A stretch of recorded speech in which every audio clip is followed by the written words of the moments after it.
तर मंडळी सकाळच्या धारा आहेत बघा चालू. आता वाजलेले आहेत 6. जय श्रीराम सर्वांना. आध्यात्मिक शाळा ऐकत ऐकत धारा काढायला चालू आहे. आज जरा थोडा उशीरच झाला होता घरून यायला. 5:30 पावणे 6 वाजलेले होते आणि तेवढ्यात मामा पण आले नव्हते. कामावरचे मामा आहेत ना ते 4:30ला तर इथं कोट्यावर पोचतात. आम्ही येण्यापूर्वी गाई बांधतात, शेण वडतात, कारवडी खाल्लं स्वच्छ करून घेतात आणि आम्ही यायच्या टायमिंगला त्यांचं खुराक ठेवायचं चालू असते. पण आज सगळा राडाच होऊन गेलाय. अचानक ते कसं काय आले नाहीत काय माहिती. इकडं मग एक गाय जाळीतून बाहेर उड्या मारती म्हणून म्हणलं चला हिला बाहेर बांधून घ्यावं, कारण हिला काय होतं कुणास ठाऊक. आणि इकडं बाहेर बांधून घेतलेली आहे. दुपारनंतर मी रानात आले. आता तिला म्हटलं चला पाणी ती दाखवून घ्यावं.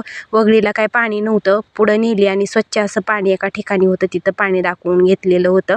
आणि इकडं मग गाय बांधायला आले तर बघू शकताय तुम्ही सीताफळं किती छान आले. तर डोंगरातले सीताफळं खूप काही गोड लागतात. खाल्लाकडल्या रानातले एवढे काही गोड नसतात. डोंगरातले ना जास्त का लाल माती असते आणि बिना पाण्याची असतात, त्याच्यामुळे एकदम छान सीताफळ एकदम गोड आणि ते रसाळ असतात.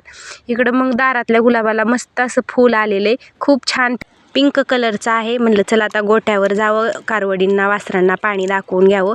ही 4 दिवसाचीच कारवड आहे पण इतकी हरुळीनं सारखं तिचा कालवा असतो. गोट्यावर मी आले का तिला वाटतं मला दुधाची बाटली घेऊन दूधच पाजावं, पण तसं काही नाही. आम्ही ना गाईला कधी दूध पाजत नाही, म्हणजे की कासाला कधी वासरू लावत नाही. आम्ही असं बाटलीत घेतो आणि बाटलीतून पाजतो.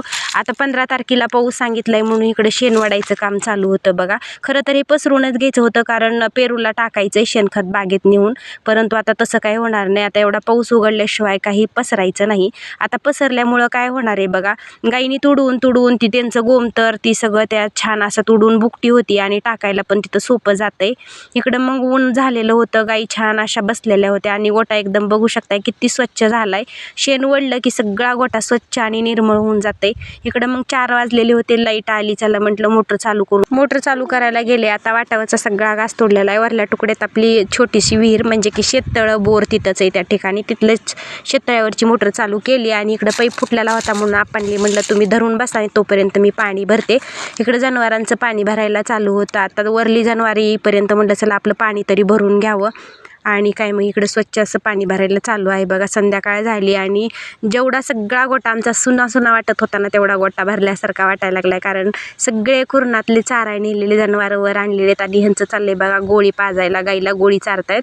गाईला आलेली ताप, त्याच्यामुळे म्हटलं चला गोळी घ्या तिला पाजून. आणखी काही कमी जास्त झालं की आणखी जास्त आजारी पडतात. इकडं मग श्रेयानं छान अशी धूपदीप केलेलं आहे संध्याकाळचं. मी रानातून येण्यापूर्वी यांचं सगळं झालेलं असतं. आम्ही घरी पोचलो की पहिला तर आम्हाला चहा करून देतात. आजचा व्हिडिओ कसा वाटला, आवडल्यास लाईक शेअर सबस्क्राईब करायला विसरू नका.